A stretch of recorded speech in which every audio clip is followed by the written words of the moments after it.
Okay, so we're going to go over something called reference types, and it's not too hard to understand, but hopefully this demonstration will really make it easy to grasp. So basically, there's a bunch of code already on the screen. Let's just go through it quickly. So we've got this main method.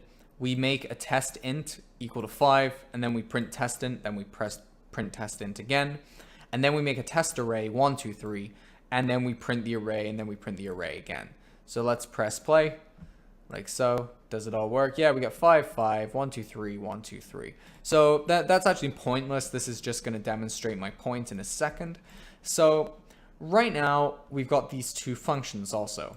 And we have the int changer, which takes in an int and then sets that int equal to 80. We also have the array changer, which takes an array and takes each of the array's indices and sets them to 0, right? Like I is less than x dot length, x position I equals 0. So this is just going to change everything in the array to 0. So the thing is, arrays are reference types, and I'm sure if you remember from the last tutorial, when you try to print out an array, you actually get an address if you put the array into the print function. And that's because you are actually passing the reference address to where that array is in memory.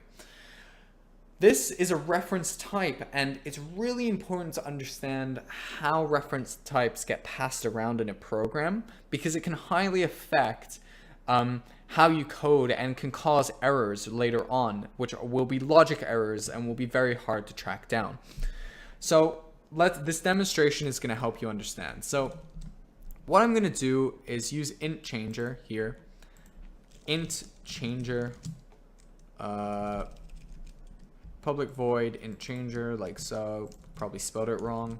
And we're going to pass in test int, like so. Oh, oops. Let's just make these static for now.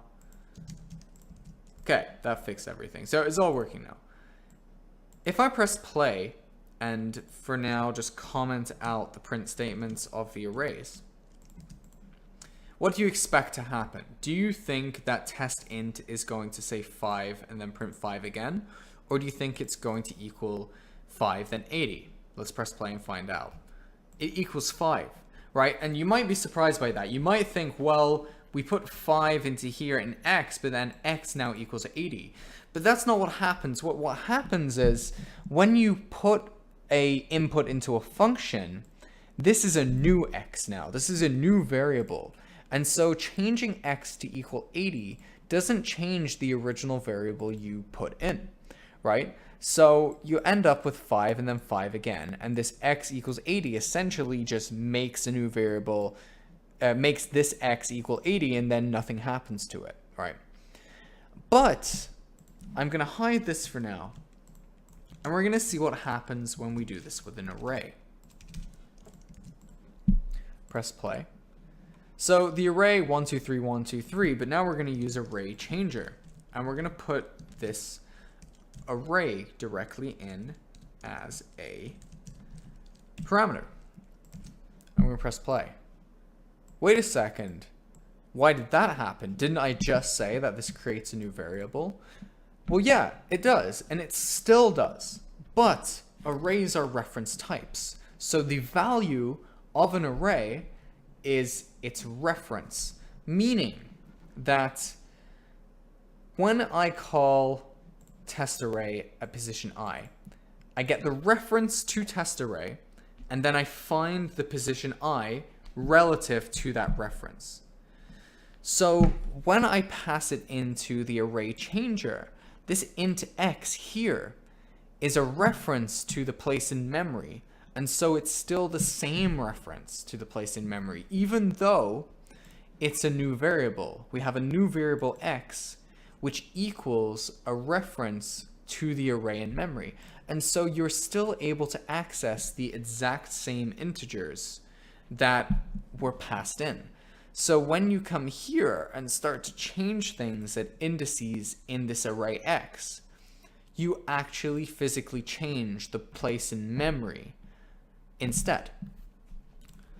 When 5 gets passed in up here, when the test in gets passed in up here, this X has a completely new place in memory because it's a primitive type. But a reference type doesn't give you a new place in memory. Instead, it stores the value, which is the address to the place in memory. So if I press play one more time, 55123000. So when you are passing things around, you have to be aware whether they're passed by value or passed by reference. Primitive types are passed by value, but array types are always passed by reference. So when you change things in an array in a function, you are actually changing the things inside the original array, which might not be what you want to do. So that's it for now on reference types. I know this concept can be confusing. Play around with it a little bit. Make sure you understand what's going on. If you like these tutorials or want to see more student-made content, make sure to check out the TVM YouTube page. I'll see you next time.